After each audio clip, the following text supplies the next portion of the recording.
Terima kasih Anda masih bersama kami di Kompas Petang. Saya Cynthia Rompas. Fakultas Hukum Universitas Islam Indonesia Senin siang menggelar aksi kecaman atas tindakan intimidasi kepada 3 rekannya yang mengajukan gugatan uji formil Undang-Undang TNI ke Mahkamah Konstitusi. Dalam pernyataan sikapnya, Sivitas Akademika Fakultas Hukum UII Yogyakarta menyebut upaya dugaan intimidasi kepada 3 rekannya menjadi bukti bahwa demokrasi dan kebebasan berpendapat di Indonesia saat ini dalam kondisi tidak baik. Atas peristiwa itu, segenap Sivitas Akademika Fakultas Hukum Universitas Islam Indonesia mencari fakta, bukti, dan berjanji mengawasi serta melindungi rekannya dari upaya dugaan intimidasi sembari mengawal gugatan uji formil Undang-Undang TNI ke Mahkamah Konstitusi. Oke, kita juga masih mencari-cari juga fakta-fakta yang penting. Yang pasti untuk yang mahasiswa yang melakukan uji formil tersebut itu emang benar-benar kita awasi lah. Jangan sampai mereka tuh kenapa-kenapa. Sempat merasa tertekan nggak Mas ketika mahasiswa itu ketika kemarin ada? Kalau tertekan mungkin enggak, karena ya emang dari Sivitas Akademika dan dari lembaga kemahasiswaan fakultas pun juga benar-benar mendukung keamanan mereka dan juga udah ada kuasa juga. Jadi ya insya Allah sih aman. Kepala Pusat Penerangan TNI Majen TNI Christomay Sianturi memberi respon soal dugaan mahasiswa penggugat Undang-Undang TNI di Mahkamah Konstitusi. TNI berkomitmen mendukung segala bentuk kebebasan berpendapat sebagai nilai dari demokrasi. Menurutnya, setiap warga memiliki hak dalam menyampaikan aspirasi. Dan jika ada warga yang mengalami intimidasi, tekanan, atau ancaman agar melaporkan kepada pihak kepolisian.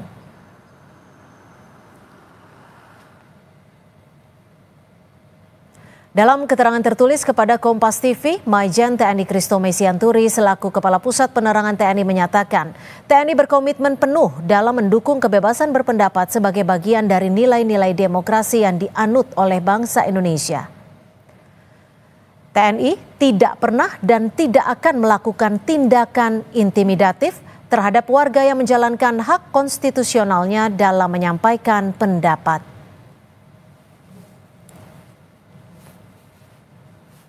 Wakil Ketua Komisi 3 DPR RI, Ahmad Saroni menduga ada pihak yang sengaja memperkeruh keadaan soal dugaan intimidasi yang didapatkan penggugat Undang-Undang TNI. Saroni meminta masyarakat turut mengawasi dan menjaga kondusivitas. Itu bisa saja mungkin ya dari pihak-pihak yang untuk sengaja memperkeruh keadaan. Tapi mudah-mudahan selama tidak ada hal-hal yang merugikan, misalnya masih dalam intimidasi yang harusnya nggak boleh, ya kita tetap awasin aja sebagai masyarakat, terutama teman-teman media, karena ini menyangkut kredibilitas pemerintah. Jangan sampai dianggap pemerintah yang melakukan ini gitu. Kan ada dugaan seolah-olah, wah ini mentang-mentang undang-undang TNI digugat, terus diintimidasi. Nah, kita berharap tidak ada penilaian sampai seperti itu. Dan untuk membahasnya, saudara, kita sudah terhubung dengan Oleh Soleh, anggota Komisi 1 DPR RI fraksi PKB dan juga Ketua PBHI Julius Ibrani. Selamat petang Kang Oleh dan selamat petang Bung Julius. Terima kasih sudah bergabung bersama kami di Kompas Petang. Saya akan ke Kang Oleh terlebih dahulu. Anggota Komisi 1 DPR, bagaimana Anda menanggapi soal pernyataan sikap UII dan juga penggugat Undang-Undang TNI yang diduga mengalami intimidasi?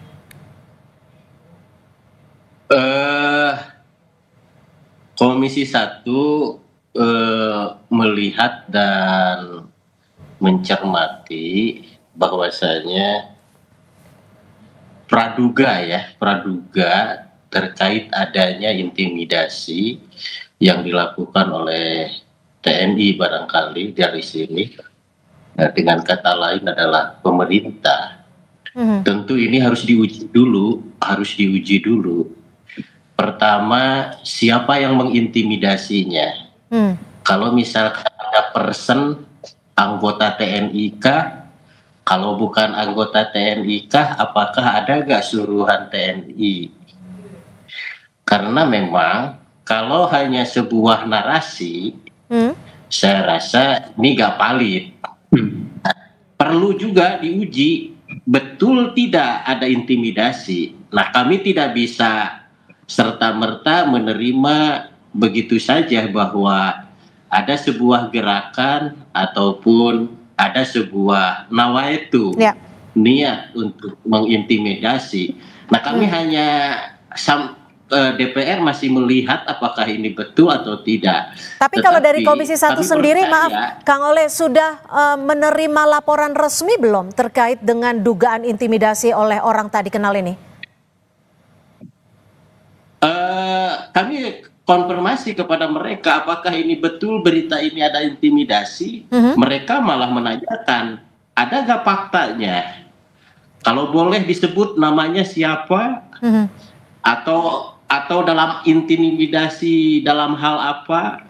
Mereka hari ini justru ingin menunjukkan kepada publik, kepada masyarakat bahwa TNI dalam hal ini pemerintah justru memberikan kebebasan, hak berpendapat, hak untuk membela, hak untuk mengajukan ketidaksetujuan. Ini kan dilindungi oleh undang-undang.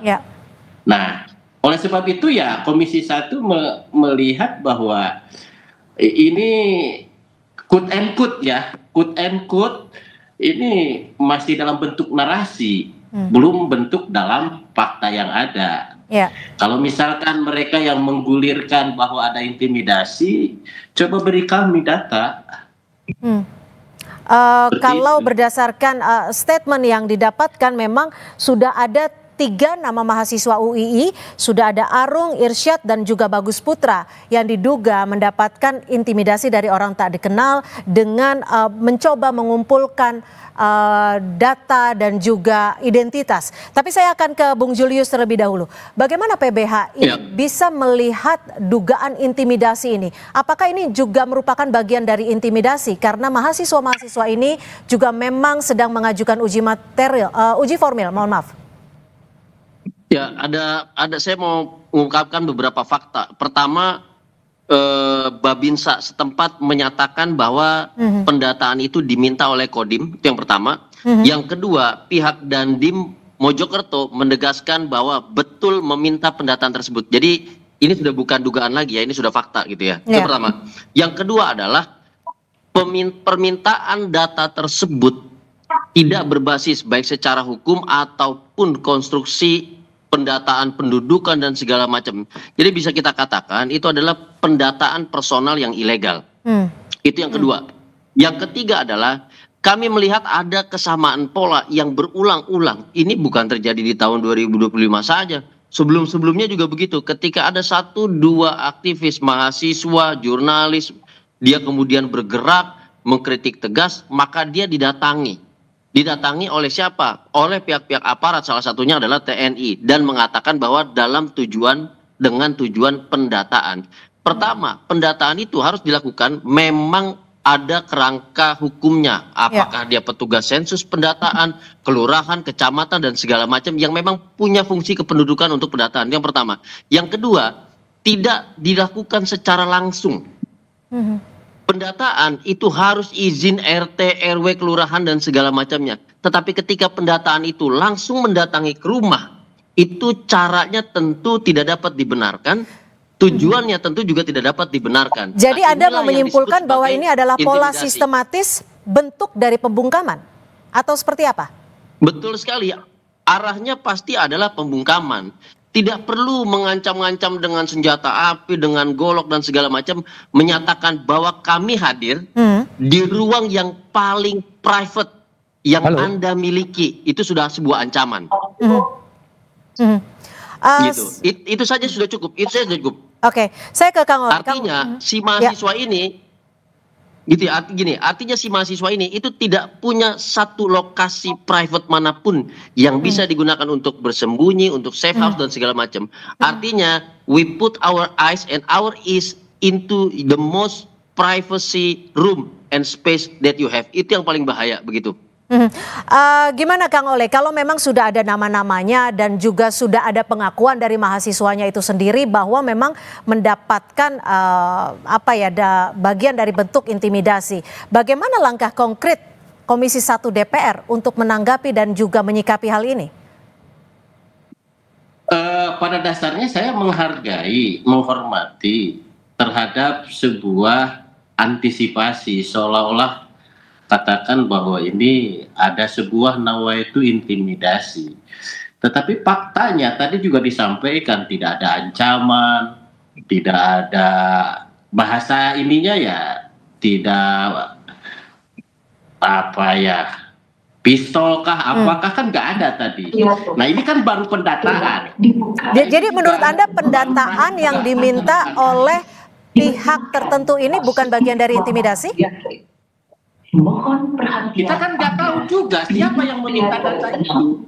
Telah dibuka. Tadi kan keterangan dari Mas Julius itu kan bahwa ada seseorang gitu kan datang ke Kodim atau kemana, kan seperti itu tadi keterangannya.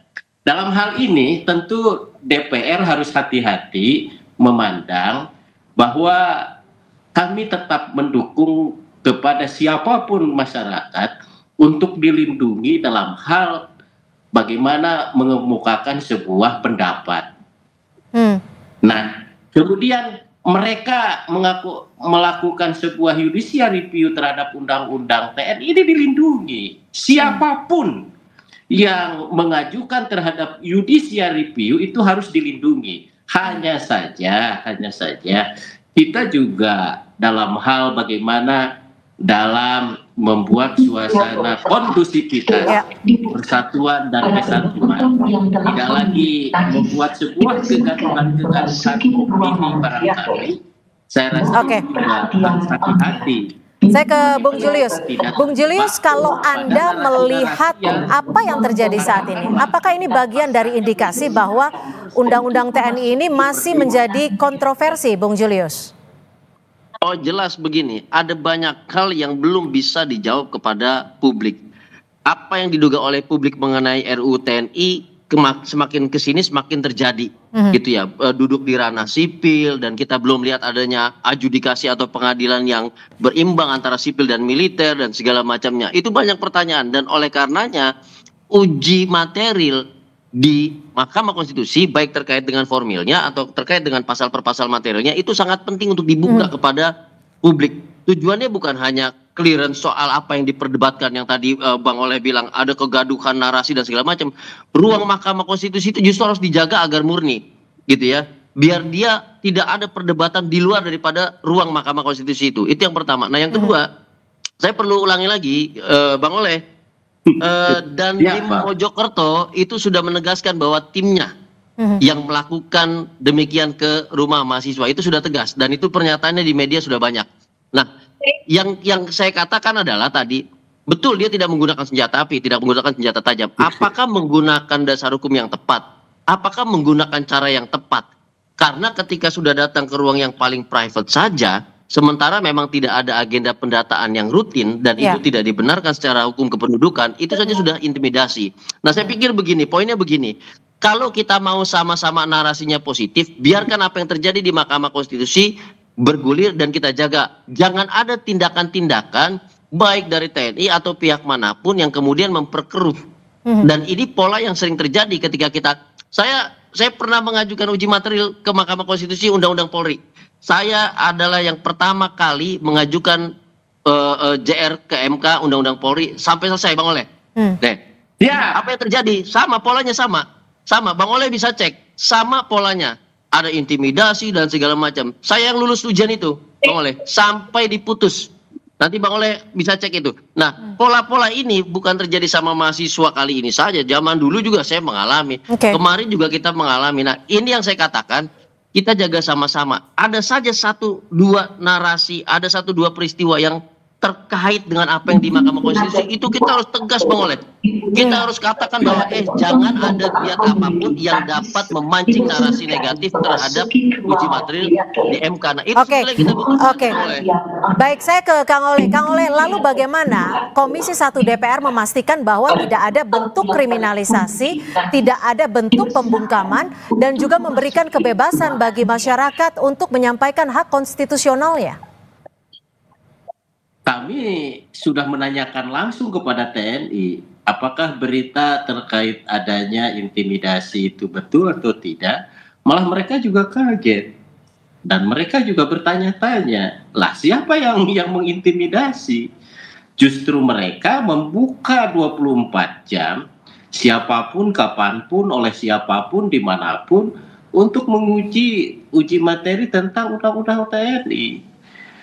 Nah, di sini saya menghargai ke Bang Julius. Saya menghargai dan saya hormat 100% ke Bang Julius. Bang Julius yang senantiasa menyuarakan aspirasi masyarakat bahwa rasa ketakutan Dwi Fungsi ABRI ini kembali lagi, saya hormat dan saya bersama Bang Julius soal itu. Akan tetapi di sini kan juga perlu fakta, perlu data, perlu ada kejadian. Apakah betul ada intimidasi? Pertanyaannya, kalau bukan hanya sebuah pendataan, dan kita juga nggak tahu maksud data itu apa, pendataan itu. Jadi menurut Anda, saya ingin coba mengkonfirmasi lagi nih Kang Oleh, pendataan, meminta biodata, meminta identitas, itu bukan bagian dari intimidasi, bentuk intimidasi? Meskipun itu bukan bukan dalam struktur misalkan RT RW gitu, tidak dalam struktur itu. Ya. Saya rasa klasifikasi bahwa itu sebuah intimidasi. Salah satu contoh beginilah ya, dia mendata si A misalkan, lalu si A ini tidak mau memberikan KTP misalkan, tidak memberikan keterangan yang jelas misalkan. Lalu seseorang itu memaksa, mana KTP kamu? Lalu disita dan yang lain-lain. Tetapi kalau misalkan dia dalam quote and quote ingin mengetahui misalkan identitas itu, kita juga tidak tahu untuk mengetahui identitas itu untuk apa keperluannya. Lalu gara-gara tersambung terhadap judicial review, kita subjektivitas ke sana. Mohon maaf, saya bukan membela satu pihak. Lalu saya tidak sepakat dengan Kang Julius, bukan ke sana. Lalu saya juga membela TNI misalkan yang salah, enggak ke sana saya. Tetapi mari kita samakan dulu persepsi bahwasanya pemerintah hari ini memberikan ruang kebebasan kepada siapapun, dimanapun, kapanpun untuk menyampaikan pendapat, apalagi judicial review. Nah, seperti itu kan keadaannya hari itu. Terkecuali ada sebuah pernyataan dari TNI atau para pihak pemerintah yang menyatakan bahwa kami menolak terhadap judicial review. Nah, ini kan tidak. Gimana Bung Julius? Jika gimana Bung Julius? Jika memang tidak akan ada penanganan khusus terhadap permintaan identitas ini, apakah pola ini akan terus bergulir? Bagaimana ABRI tidak kembali berfungsi dui fungsi ABRI, Bang Julius? Oke, silakan, sebentar, Bung. Jadi begini. Saya katakan ini pola, dan makanya saya katakan juga jangan sampai ada tindakan tertentu yang mencurigakan, yang menimbulkan persepsi publik, yang menghadirkan narasi publik dari pihak-pihak yang sedang maju di Mahkamah Konstitusi. Biarkan ruang Mahkamah Konstitusi itu murni terjadi perdebatan, diskusi di dalam sana. Tadi saya katakan bahwa nggak ada senjata, nggak ada golok, tetapi mendatangi ruang private dengan tujuan semacam pendataan kependudukan yang tidak melalui RT RW, ini saja sudah menyalahi aturan. Yang pertama. Yang kedua, ini kan pola yang berulang. Jadi masyarakat tahu gitu kan, ketika sudah ada seperti ini dan kemudian di jangka waktu yang sama 3 mahasiswa ini ketiga-tiganya didatangi gitu. Padahal yang lain nggak ada tuh pendataannya, hanya 3 mahasiswa ini, tidak ada pendataan terhadap pemuda lain, mahasiswa lain. Dan bisa saya tambahkan juga, silakan lihat aktivis-aktivis yang lain, misalnya di UGM, lalu di Unair, di kampus-kampus lain, ketika dia bergerak, dia kritik demo besar-besaran, polanya sama, dilakukan pendataan bahkan sampai ke tempat tinggal pribadi dan orang tua. Oke. Nah, ini yang mesti kita hindari. Jadi kalau kita tidak mau ada narasi, tidak mau ada asumsi-asumsi, yang ini jangan dilakukan. Ruang-ruang pribadi itu kita jaga. Nah, ruang publiknya ini yang kita pastikan biar ada perdebatan luar biasa, biar ada dalil-dalil luar biasa, ahli-ahli yang maju, sehingga masyarakat juga akan fokus ke sana dan tidak merasa ada gangguan dalam bentuk apapun. Karena kadar gangguan itu tidak bisa kita yang mengatakan terganggu atau tidaknya. Korbanlah yang mesti kita tanyakan, apakah privasi Anda terganggu atau tidak, apakah Anda merasa tidak aman atau tidak, mereka yang mesti kita tanyakan dan kita yang mesti jaga, kan begitu. Baik, terima kasih Bung Julius Ibrani dari PBHI dan juga terima kasih Kang Oleh Soleh Komisi 1 DPR RI fraksi PKB. Terima kasih, selamat sore.